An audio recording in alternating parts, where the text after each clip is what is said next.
మనకి క్రికెట్ మ్యాచ్లు కూడా జరుగుతుంటాయి. ఎందుకంటే మన ఇండియాలో క్రికెట్ అభిమానులు ఎక్కువ కాబట్టి నేను కూడా క్రికెట్ అభిమానినే. క్రికెట్ మ్యాచ్‌కు వర్షం అంతరాయం, వర్షం కురిసే అవకాశం అని ఇట్లాగా వస్తుంటాయి. కొన్నిసార్లు వర్షం వల్ల మ్యాచ్లు కూడా రద్దు అవుతున్నాయి. ఫైనల్ లాంటి మ్యాచ్లు కూడా రద్దు అయిన పరిస్థితులు ఉన్నాయి.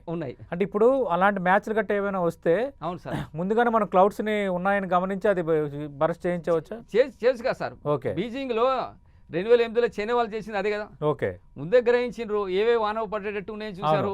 ఇక వాటిని ముందే ఖాళీ చేసేసిండ్రు. ఓకే. అది చేయవచ్చు. అది క్రికెట్ అభిమానులు మీరు వింటున్నారు కదా, ఖచ్చితంగా ఇక్కడ నుంచి క్రికెట్ మ్యాచ్లకి వర్షాంతరాయం ఉండదు.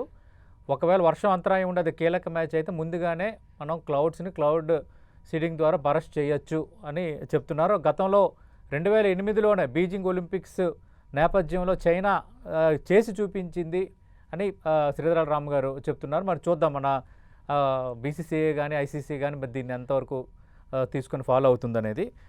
రెండోది, ఇప్పుడు క్లౌడ్ సీడింగ్ చేస్తున్నారు, అన్ని సందర్భాల్లో కాదంటున్నారు. యాజ్ యూజువల్గా మనకు ఒక వెదర్ ప్యాటర్న్ ఉంటుంది. ఆ వెదర్ ప్యాటర్న్ బట్టి ఒకరోజు వర్షం కురుస్తుంది, ఒక మాసం కొన్ని మాసాలు ఎండ ఎక్కువగా ఉంటుంది, కొన్ని మాసాలు చలి అలా ఉంటుంది. దానికి ఎగ్నెస్ట్గా వెళ్తున్నట్టే కదా ఇది క్లౌడ్ సీడింగ్ ఇలాంటి ప్రయోగాలు. మరి దానివల్ల రేపు పొద్దున్న ఇంపాక్ట్ ఏముంటుందా? అది ఎంతవరకు కరెక్ట్? ఇదే మనం వెదర్ మోడిఫికేషన్ అంటాం సార్.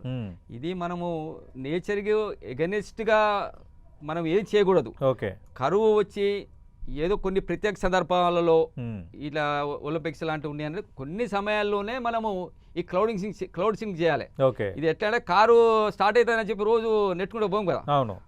ఇది క్లౌడ్ సీడింగ్ కూడా ఆ విధంగానే. ఓకే. ఇప్పుడు అవసరం వచ్చినప్పుడు తప్పనిసరి పరిస్థితుల్లో చేయాలి. అంతేగాని ఇంకా ఈ పరిస్థితులు అనుకూలంగా ఉన్నాయని చెప్పేసి మనము ఆ విధంగా చేసుకుంటూ పోతే ఈ కొన్ని రోజుల తర్వాత ఇది పని చేయకపోవచ్చు. ఓకే.